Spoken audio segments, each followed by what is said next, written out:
నమస్తే, welcome to Suman TV. ప్రస్తుతం మనతో పాటు ప్రముఖ రచయిత, రిటైర్డ్ ప్రొఫెసర్ లలితానంద్ ప్రసాద్ గారు ఉన్నారు. వారితో మాట్లాడదాం. ప్రసాద్ గారు నమస్కారం సార్. నమస్కారం అండి. ఎలా ఉన్నారు? బాగున్నాము. మీకు మీ మన ప్రేక్షకులకి, జిజ్ఞాస గల ప్రేక్షకులకు కూడా నమస్కారం. Thank you sir, thank you so much. Avira Women's Day special offer 50% off on IUI IVF valid till 8th March. ప్రపంచ వ్యాప్తంగా ఉన్న పరిస్థితుల్లో ఈ మధ్య కాలంలో బాగా ట్రెండ్ అయింది, ఎక్కువ చర్చించుకున్నది మాల్దీవ్స్ గురించి. మాల్దీవ్స్ దివాలా దిశగా వెళుతోంది. అసలు భవిష్యత్తు ఎలా ఉండబోతోంది? అంటే ఇలాంటి పరిస్థితి రావడానికి ఆ దేశ అధ్యక్షుడే కారణమా, ఆయన మూర్ఖత్వమే కారణమా అంటే ఏం చెప్తారు? మన నుడికారంతో ప్రారంభించుకుందాము. దేనికైనా వియ్యానికి కానీ, నెయ్యానికి కానీ, కయ్యానికి కానీ సమానత్వం ఉండాలంటారు. మాల్దీవ్స్ అనేది ఇటీవల నేను గమనించిన దాని ప్రకారం అయితే చాలా చిన్న దేశం. మాల్దీవ్స్ బదులు స్మాల్ దీవ్స్ అని అనుకోవచ్చు కూడాము. అక్కడ వాళ్ళ జనాభా అది కూడా చూస్తే ఇక్కడ మనకి శేర్లింగంపల్లి లాంటి అసెంబ్లీలో జనాభాలో సగం కూడా ఉండరు. అంత చిన్న దేశం అది, చిన్నది చాలా. దాని గురించి పెద్దగా అతిగా ఇది వర్ణించడం కానీ లేకపోతే సీరియస్గా తీసుకోవటం కూడా గాను, అంటే మనకు పొరుగునుంది కాబట్టి మన మామూలుగా జనజీవనంలో కూడా పక్క వాళ్ళు ఎలా ఉన్నారు, పొరుగు వాళ్ళు ఎలా ఉన్నారు, ఈ ఆసక్తి, ఈ తాపత్రం ఎక్కువ ఉంటుంది. వాళ్ళు ఎలా ఉన్నారు అనేది. అలాగే ఇంత పెద్ద దేశం, ఏనుగంత మన దేశం చీమ తలకాయ అంత మాల్దీవ్స్ గురించి అతిగా ప్రచారం లభించటము, దాని గురించి అతిగా చర్చలు జరగటము అంతగా వాంఛనీయం కాదేమో. అది తప్పితే మరే సమస్యలు లేనట్టు మాట్లాడుకోవటం అనేది కొంచెం మన టయాన్ని దానికి కాకుండా ఇతర ప్రాముఖ్యమైన అంశాల మీద మరలించగలిగితే మరింత బాగుంటుందేమో అని నా అభిప్రాయం. అది చిన్నదైనా కూడా అక్కడ ఇటీవల ఎన్నికలు జరిగినాయి ప్రజాస్వామ్యబద్ధంగా. నేను అందువల్ల అక్కడికి ఎన్నికైన నాయకుడు అంతకుముందు ఉన్న పరిపాలనలో ఉన్న వాళ్ళకి భిన్నంగాను కొన్ని విధానాలు తీసుకుంటున్నారు. ఏ పాలనాపరంగానైనా తీసుకునే విధానాలు వాళ్ళ ఆలోచన రీతికి తగినట్లు ఉంటాయి. ఆలోచన తగినట్టుగా విధానాలు ఉంటాయి, విధానాలు తగినట్టుగా ఆచరణ ఉంటుంది, ఆచరణ తగ్గట్టు ఫలితాలు ఉంటాయి. అక్కడ ప్రజాస్వామ్యబద్ధంగా వచ్చాడు కాబట్టి మనం అటు వీక్షకులు సమాజం మధ్య ఉంటున్నాం కాబట్టి మన భాషా పదజాలంలో కూడాను మరో దేశ నేతని ఏమాత్రం కూడా మనకి వాళ్ళకి ఇబ్బంది కలిగే రీతిలో ఉంటే బాగుంటుంది. అది మనం సభ్య సమాజంలో ఉంటున్నాం కాబట్టి. అక్కడ ఆర్థిక పరిస్థితులు అంటే అది ఎంత చిన్న దేశమో వాళ్ళ యొక్క ఆర్థిక గణాంకానికి సంబంధించిన వివరాలు కూడా అంతే తక్కువగా ఉంటాయి. అంటే మనం మామూలుగా ప్రపంచ వ్యాప్తంగా మనం చూసుకుంటేనండి టూరిజం మీదే ఆధారపడి ఉన్నటువంటి దేశాలు ఉన్నాయి. మీరు అడిగారు.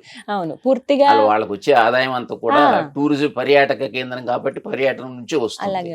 అందున మన మనం ఉన్నాం కాబట్టి మన దేశం నుంచి యాత్రికులు ఎక్కువగా వెళ్తుంటారు. వీళ్ళ నుంచి విపరీతంగా ఆదాయం వస్తుంది. అది వాళ్ళు గుర్తించుకోవాల్సిన అంశం అది. అందువల్ల ఈ సున్నితమైన ఇరు దేశాల మధ్య సంబంధాలను కూడా జాగ్రత్తగా కాపాడుకోవాల్సినటువంటి అవసరం వాళ్ళకు ఉంది.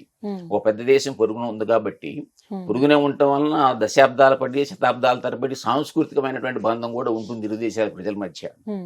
ఈ రీత్యా వాళ్ళు మన దేశంతో ప్రతి చిన్న విషయంలో కూడా దౌత్య సంబంధాల్లో కానీ, ఆర్థిక సంబంధాల్లో కానీ, ఏ విధంగా వాణిజ్య సంబంధం ఏ విధంగా చూసుకున్నా కూడా అతి జాగ్రత్తగా సునిశ్చితంగా ఉండాలి. ప్రతి అంశం పట్ల కూడా ఎక్కడ నొప్పింపక తానవ్వక అన్నట్లు ఉండాలి. అటువంటిది ఆయన కొంచెం దుందుడు స్వభావంతో ఉండటము, అంత ఉన్నవి తీసేసేయటము, మన దేశాన్ని పక్కకు తప్పించి మన దేశం స్థానంలో మరో దేశానికి స్థానం ఇవ్వాలనుకోవటము, ఇవన్నీ కూడా ఆయన వ్యక్తిగతంగా ఉన్నటువంటి పాలనాపర లక్షణాలు ఆ దేశ ప్రజలను ఇబ్బంది పెడతాయి.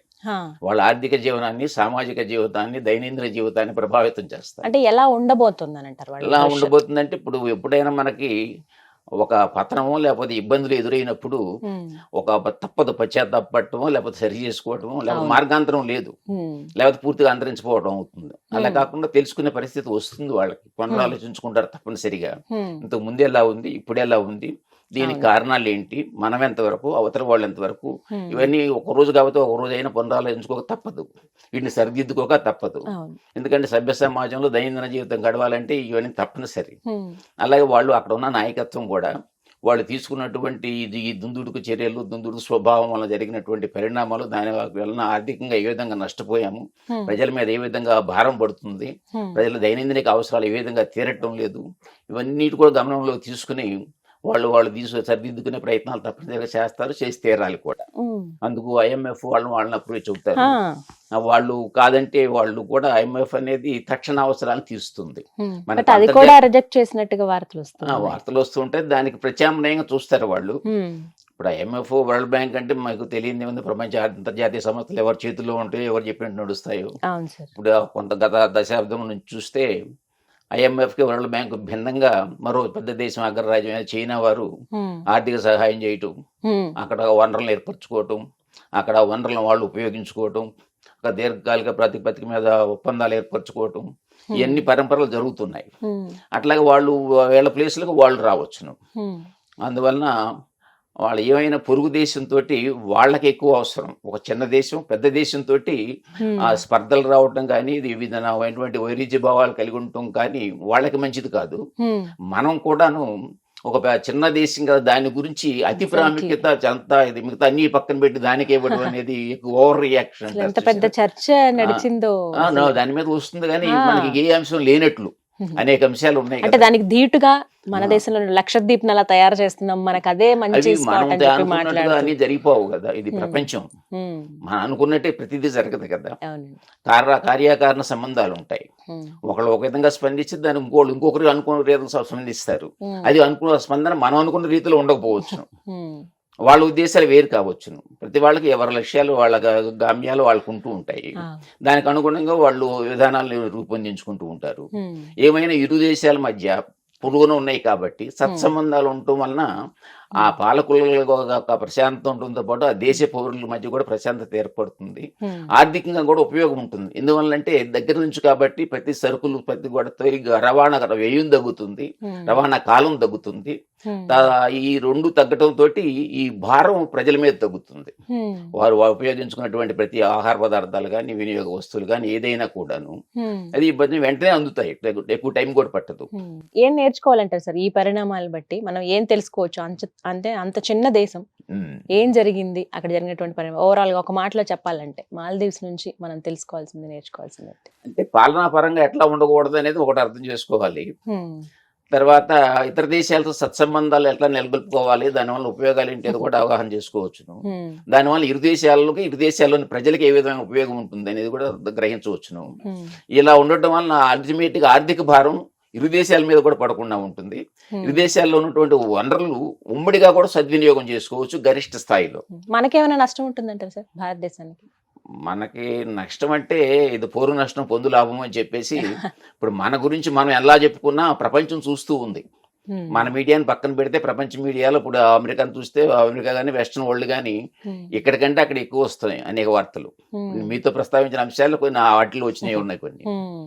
ఇప్పుడు భారతదేశం అంటే చిన్న చిన్న దేశాలను కబలించేస్తుందేమో అని ఇవి కూడా ఉన్నాయి ఒక వర్షన్. ఆ ఉద్దేశం మనకు లేకపోయినా కూడా, ఏమాత్రం లేకపోయినా కూడా. ఎందుకని అన్ని చిన్న చిన్న దేశాలు, మన చూస్తే మన జైగాంటిక్ పెద్ద దేశము, ఉపఖండము. అది ఒకప్పుడు అఖండం వల్ల త్రిఖండం అయింది, 3 దేశాలు అయింది. అందువలన ప్రపంచ దృష్టి ఎలా ఉంటుంది మన మీద అనేది కూడా మనం గమనిస్తూ ఉండాలి. ఇక్కడ మనం సెల్ఫ్ డిపెండెంట్ చేసుకుని సమర్థించుకోవడం కాకుండా అవతల వాళ్ళు చెప్పే విమర్శలో వాళ్ళు చూసే దృష్టికోణంలో ఏమైనా నిజమైనవి వాస్తవమైనవి ఉన్నాయా, మనం గ్రహించవలసింది ఉందా అని తెలుసుకున్నప్పుడు మనం ముందుగడు వేయగలుగుతాం, సరైన దారిలో పందాలు వెళ్ళగలుగుతాం. అలాగా మాదే రైటు, మేమే రైటు, అందరు తప్పు అనే భావన పోయినప్పుడు అది దురహంకారం అవుతుంది, అది పరిణితమైన అనిపించుకోదు. ఈ దృష్ట్యా మనం ప్రతి విషయం నుంచి కూడా ఎంతో కొంత నేర్చుకోవచ్చు, తెలుసుకోవచ్చు. అందుకు ఈ మాల్దీవ్ అనుభవాలు కూడా మనకు ఉపయోగపడతాయి తప్పనిసరిగా. విశ్లేషణ సార్. నమస్కారం అండి. నమస్తే.